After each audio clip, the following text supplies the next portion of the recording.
Le monstre est à la fois l'un des sujets les plus représentés dans les arts et l'un des plus diversifiés. Le monstre, dont le terme vient du latin montrer, peut désigner toute créature réelle ou imaginaire, humaine ou animale, différente des normes physiques ou sociales. La définition et la vision du monstre évoluent au fil du temps. Mais la caractéristique de l'écart de la norme reste une constante et fait précisément la raison de l'intérêt qu'on lui porte. Cette définition permet au monstre d'adopter une multitude de formes. Cette liberté a permis aux hommes, dont les artistes, de laisser libre cours à leur imagination quant à sa représentation. Nous sommes aujourd'hui, plus que jamais, habitués à voir toutes sortes de créatures inhumaines grâce à la multiplication des images, dans les jeux, au cinéma ou comme sur internet. Cependant, les créatifs en charge de ces bestiaires s'appuient plus souvent sur des créatures déjà représentées depuis des siècles afin de faire prendre vie aux monstres qu'ils créent. Bienvenue pour cette nouvelle série où nous parlerons de monstres représentés dans la peinture. La vidéo, telle qu'elle a été écrite, sera en deux parties, mais ne pouvant faire le tour du sujet ainsi, il y en aura d'autres si vous l'appréciez. Pour ces deux vidéos qui se suivent, l'ordre des œuvres sera à la fois chronologique et thématique afin de vous proposer une classification pertinente. Nous allons donc doucement commencer par la représentation des créatures mythologiques, puis avancer à travers le temps et les imaginaires des différentes époques.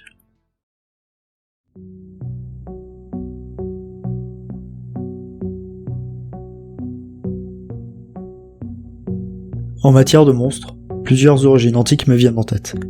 La Mésopotamie, la mythologie égyptienne, l'Ancien Testament ou la mythologie grecque. Malheureusement, à cause du temps et des moyens de l'époque, beaucoup de ces créations sont aujourd'hui disparues. Ajoutez à ça des histoires plutôt transmises à l'oral et une documentation historique parfois difficile d'accès, et vous finissez avec une majorité d'œuvres inaccessibles. Cela est dommage. Mais heureusement, plus tard dans l'histoire, suite à la Renaissance, les mythes mythologiques, grecs notamment, se sont vus réadaptés à la sauce des artistes européens de l'époque, à travers les représentations des thèmes canons de la peinture classique. Citons, entre autres, Pierre-Paul Rubens, qui peint la tête de Méduse décapitée par Persée en 1617, puis qui peindra ensuite Saturne dévorant l'un de ses fils. Parmi les personnages des mythes fondateurs, Cronos, qui décide de manger ses 6 enfants pour qu'ils ne lui succèdent pas et de castrer son père afin de ne pas avoir de frères, ne revêt pas l'apparence d'un monstre. Cependant, l'horreur de ces actes incita des peintres comme Goya à le représenter comme tel. La représentation faite par Goya montre bien l'horreur des actes du personnage et du personnage lui-même. Bien que je fusse fasciné de mythologie étant petit, ce tableau m'a terrifié pendant de nombreuses années. Une cinquantaine d'années plus tard, Gustave Moreau peindra l'Hydre de Lerne, le deuxième des 12 travaux d'Hercule, un serpent de 5 à 9 têtes, et le sphinx auquel Oedipe se confronta sur le chemin de Thèbes et dont il résolut l'énigme. On citera également John William Waterhouse, qui peindra les sirènes d'Ulysse en 1891 sous la forme de femmes oiseaux, et John Collier, qui lui peindra les sirènes du folklore nord-européen, se présentant sous la forme de femmes au corps de poisson. Enfin, un dernier tableau que je souhaite vous montrer. Le Minotaure de George Frederick Watts, peint en 1885. Cette huile est un petit peu spéciale, car elle possède une histoire. Le Minotaure est un monstre mi-homme, mi-taureau, reclus dans un labyrinthe et auquel est envoyé, chaque année, 7 jeunes garçons et 7 jeunes filles en sacrifice afin qu'ils les dévorent. Le tableau montre l'arrivée de l'offrande par la mer et le Minotaure qui les guette. Le tableau fut peint suite à un scandale dénoncé par journaux à propos de la prostitution infantile à Londres durant l'année 1885. L'article en question use de l'image du Minotaure afin de dénoncer le comportement des clients des services sexuels impliquant des mineurs. Traditionnellement, l'image de l'oiseau écrasé évoque la destruction de l'innocence des enfants, et celle du Minotaure renvoie à la bestialité de l'homme incapable de maîtriser ses pulsions. Nous comprenons alors que le peintre a réalisé ce tableau en précipitation, afin d'imager la monstruosité de certains hommes qui ont usé de la force de leur position sociale, afin de se procurer des plaisirs, au détriment de l'innocence des enfants dont ils ont abusé.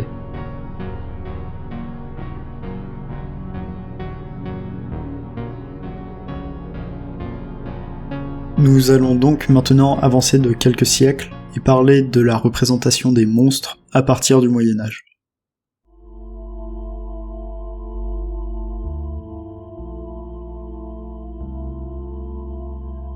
Le Moyen-Âge, tout comme l'Antiquité, reste des périodes très intéressantes pour une raison bien particulière, mais on reviendra dessus plus tard.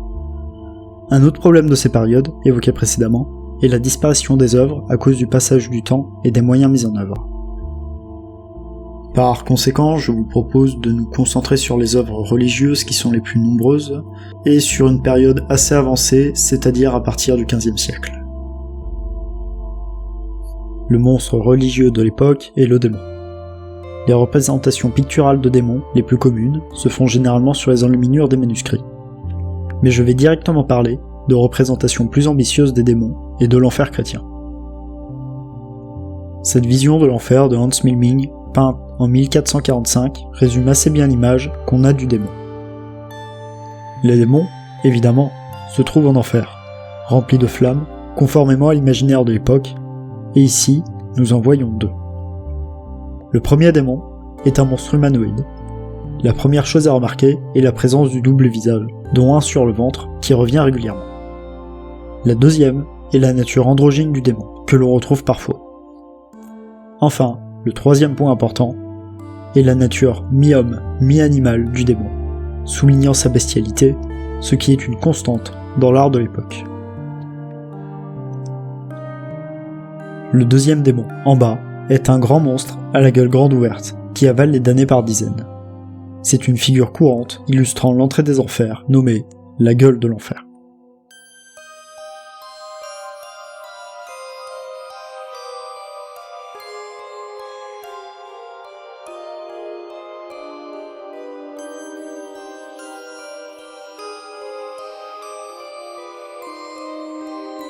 Ce tableau est intéressant et ressort fréquemment, car les figures qu'il présente sont courantes dans les autres représentations de l'époque.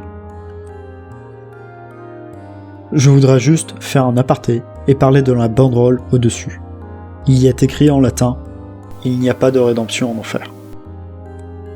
Je voudrais, en plus de tout ce qui est évoqué sur le tableau, vous témoigner de la terreur que la traduction de cette phrase m'a provoquée, il y a quelques semaines, à moi, qui ne suis pourtant pas croyant. Cette phrase m'a terrifié.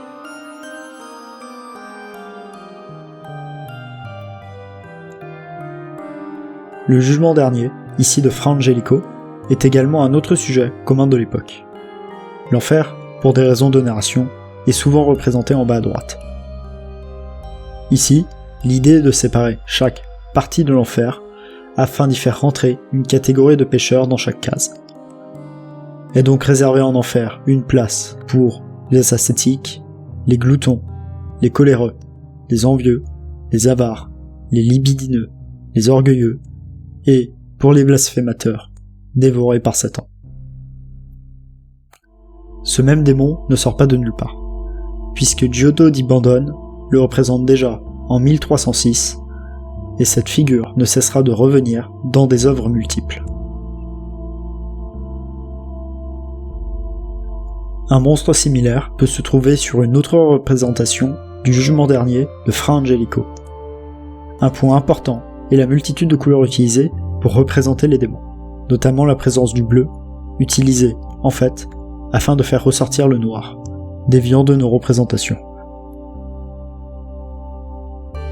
Ces touches peuvent aussi changer de celles de John Van Eyck, qui représente, lui aussi, le jugement, mais avec des démons cependant plus brunâtres, moins colorés, et utilise une palette de couleurs moins diversifiée.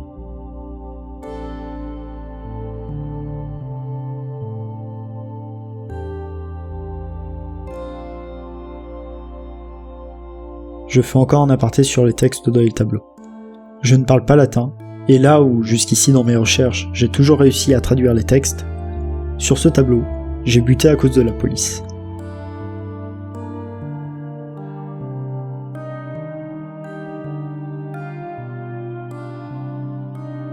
J'ai peut-être l'air bête à ne rien comprendre, mais je dois avouer que la traduction de tous ces textes est assez stupéfiante à mes yeux. L'effet est très fort, car les tournures de phrases sont assez particulières, et car la combinaison d'une écriture mystérieuse déchiffrée en petites lettres et celle des textes sacrés, donnent une profondeur supplémentaire à tous ces tableaux. Ce qui est formidable est que je me retrouve à peu près dans les mêmes conditions que les observateurs d'époque. Je ne parle pas latin, et quant à eux, ces tableaux ont été peints à une époque où la majorité des gens ne savaient pas lire non plus. L'écriture indéchiffrable et l'utilisation de textes sacrés cachés en arrière-plan deviennent un élément artistique à part entière que j'aime beaucoup.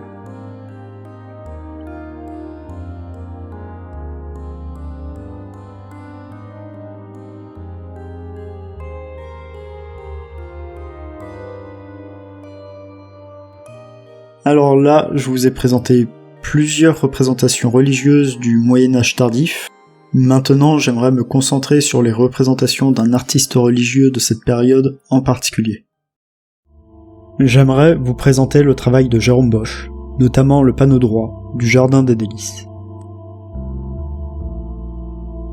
Jérôme Bosch est un peintre néerlandais de la Renaissance flamande ayant exercé de 1474 à 1516.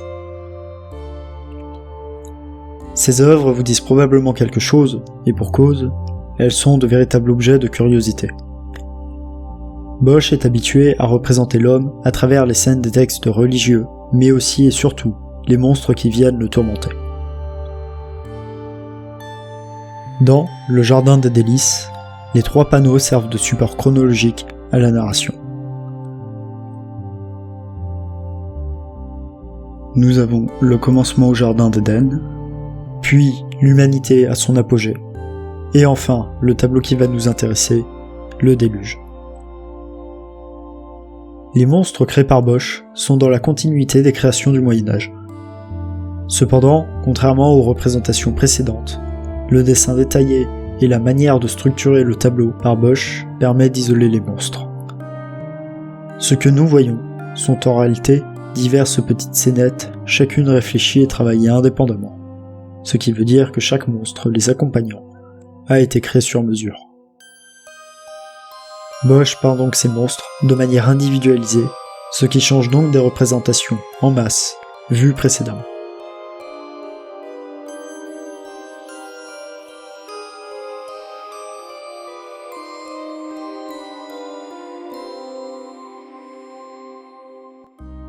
Plus tard, les peintres continuent de représenter les démons. Faisons un arrêt sur Salvador Rosa. À travers la tentation de Saint Antoine, les artistes peuvent laisser libre cours à leur imagination en matière de représentation de monstres. On se rappellera l'adaptation de Salvador Dali, soulignant les peurs intérieures du personnage face au flux continu de démons et de tentations qui avancent face à lui, en 1946. Plusieurs siècles plus tôt, Salvador Rosa propose une œuvre moins psychologisante, mais avec un démon intéressant. Comme Dali, mais plusieurs siècles avant, Rosa représente des monstres aux pattes filiformes, surplombant le personnage. Lui, cependant, favorisera des représentations d'oiseaux et de vautours plutôt que d'éléphants.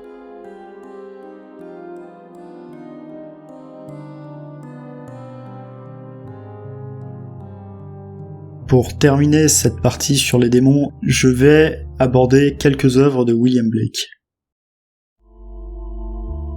William Blake est à la fois peintre, graveur, dessinateur et poète, pré-romantique, à cheval entre le XVIIIe et le XIXe siècle. Les sujets principaux des illustrations de Blake seront en lien avec des scènes de la Bible et de la mythologie, mais avec une grande liberté dans la manière de représenter les événements. William Blake représente 4 scènes de l'Apocalypse avec le dragon rouge. 2 scènes liées à la dame vêtue de soleil, attaquée par Satan, et 2 scènes représentant la sortie de la bête de l'océan, le transfert de pouvoir entre Satan et la bête. L'Apocalypse de Jean est un texte au langage symbolique, où l'auteur prétend avoir reçu la révélation de la part de Dieu sur la fin du monde. Le texte est riche d'une multitude de monstres et de démons, aux apparences et aux actions déconcertantes. Le diable, Satan, y est décrit comme un dragon rouge à 7 têtes. La bête, elle, y est décrite comme un léopard à 7 têtes. La représentation du diable et de l'antéchrist chez William Blake se démarque des autres représentations d'Apocalypse, qui s'attachaient jusqu'alors à les représenter de manière plus littérale. L'œuvre sensible de l'auteur dévoile ses tendances romantiques et apporte un regard nouveau sur les figures traditionnelles du diable et de la bête.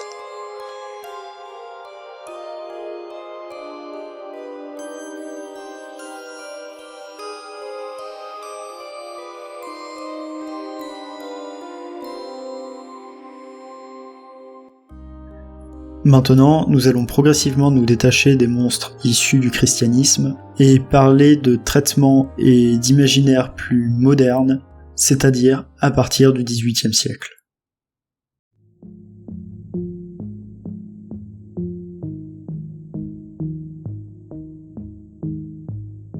Le XIXe et la fin du XVIIIe siècle marquent les débuts de l'époque contemporaine, ce en raison des révolutions technologiques et politiques qui les traversent.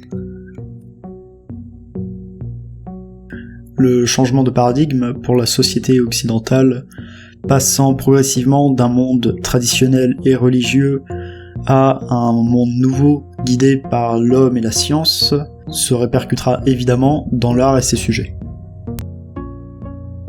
Nous pouvons le voir grâce à la représentation de sujets nouveaux, notamment en matière de monstres, avec un retour aux mythologies que nous avons vu tout à l'heure à la fin du XIXe siècle, un nouveau panel de créations notamment détachées de la religion chrétienne que nous allons regarder, et enfin, la mise en place d'un terreau fertile pour donner naissance à une multitude de styles et de créatures nouvelles que nous verrons une prochaine fois. La proposition d'alternatives aux visions classiques de la vie après la mort a aussi offert un regain de popularité à de nouvelles créatures, comme le fantôme par exemple.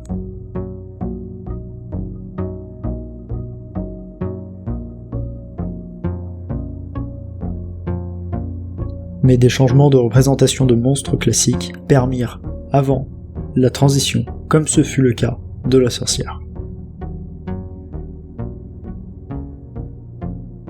Au cours de l'histoire, de manière plus ou moins intense, les femmes accusées de sorcellerie ont été condamnées par l'Église en raison de la nature hérétique de leurs pratiques. L'image de la sorcière en Occident est principalement négative. Un peintre, notamment, viendra y apporter un regard neuf, en représentant les sorcières esthétiquement, de manière beaucoup plus fantastique. Ce peintre, vous ne le connaissez peut-être pas pour cela, mais c'est Goya. L'œuvre de Goya est vaste. En plus de ses œuvres au sujet assez classique, Goya a réalisé de nombreux tableaux de créatures mythologiques ou fantastiques.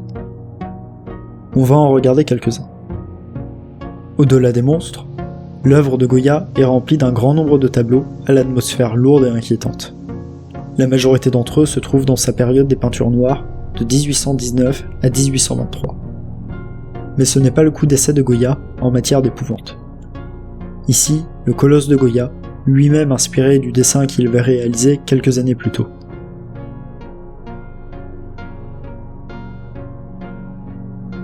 Goya a aussi peint des sorcières 2 fois au cours de sa carrière, soit en 1797-98 et ensuite en 1821.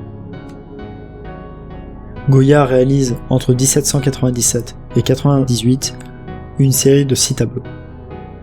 Vol de sorcières, Le sortilège, Cuisine de sorcières que je ne peux pas vous montrer, L'ensorcelé de force, Le Shabbat des sorcières, et enfin, L'invité de Pierre, malheureusement, aujourd'hui disparu. Ces tableaux sont tous de petite taille, et mesurent en moyenne 30 cm de large pour 40 cm de haut. Ils sont colorés, et chacun propose des scènes différentes mettant en place des démons ou des sorcières. Le vol des sorcières représente 3 sorcières en train d'envoûter un homme torturé tout en l'évitant au-dessus du sol. Des paysans, en dessous, passent en se bouchant les oreilles et couvrant leurs yeux afin de ne pas être influencés par le maléfice. Incantation montre 5 sorcières de la campagne s'approchant d'une femme en train de prier. L'une d'entre elles est en train de réciter l'incantation qui attire les démons sous forme de chouette. Le tableau devient horrible quand on regarde le visage des différentes sorcières. Mais là où les choses vont frôler les limites morales de beaucoup de monde, c'est lorsque l'on remarque le panier que tient la 4e sorcière entre ses mains. Cette huile a été peinte en 1797. La lampe du diable, ou l'ensorcelé de force, représente une scène de la comédie du même nom, où le personnage Don Claudio panique devant le diable, tenant une flamme dont dépend la vie de l'homme. Enfin, le Shabbat des sorcières, réalisé en 1798. Au premier plan, on voit les sorcières qui offrent leurs enfants en sacrifice au diable, qui aspirent leur énergie vitale. Les couleurs sont très belles, ce qui masque tout ce qu'il y a d'horrible dans le tableau, comme notamment les enfants pendus à l'arrière-plan et le garçon mort juste devant. Encore une fois, je tiens à préciser que ce tableau a été réalisé en 1798. On ne retrouve cette horreur aujourd'hui que dans les créations considérées les plus gore, dans le body horror, comme dans le jeu The Forest.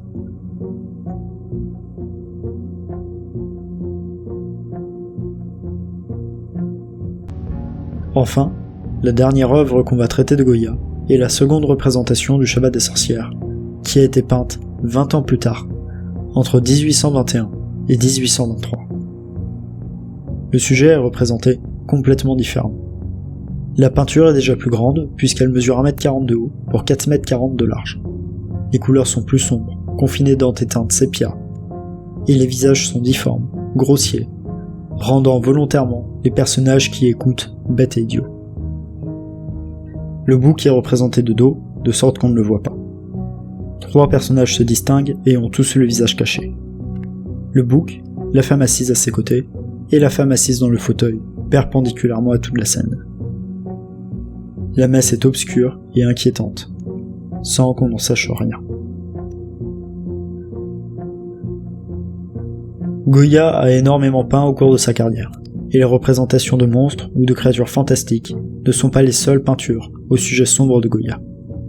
Mais pour rester dans le sujet, je vais m'arrêter là.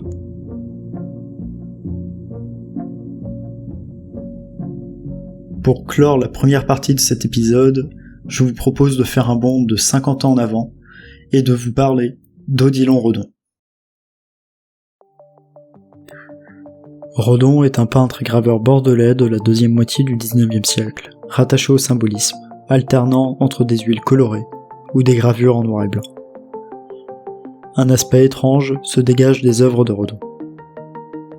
Chaque élément traduit une vision mystique et poétique du monde, comme le symbole de l'œil, revenant à plusieurs reprises, traduisant, par exemple, la perfection supposée du monde vivant, trop complexe pour pouvoir être imputé au hasard, et comme peuvent le laisser supposer une compréhension simpliste des idées de Darwin, et permet de symboliser, donc, la présence d'une forme de providence. Une thèse en opposition à la théorie de l'évolution alors en pleine expansion, mais qui demeure joliment représentée par les gravures de Redon. Bien sûr, ce qui va nous intéresser ici, ce sont ces monstres, que je vais vous laisser découvrir à l'écran.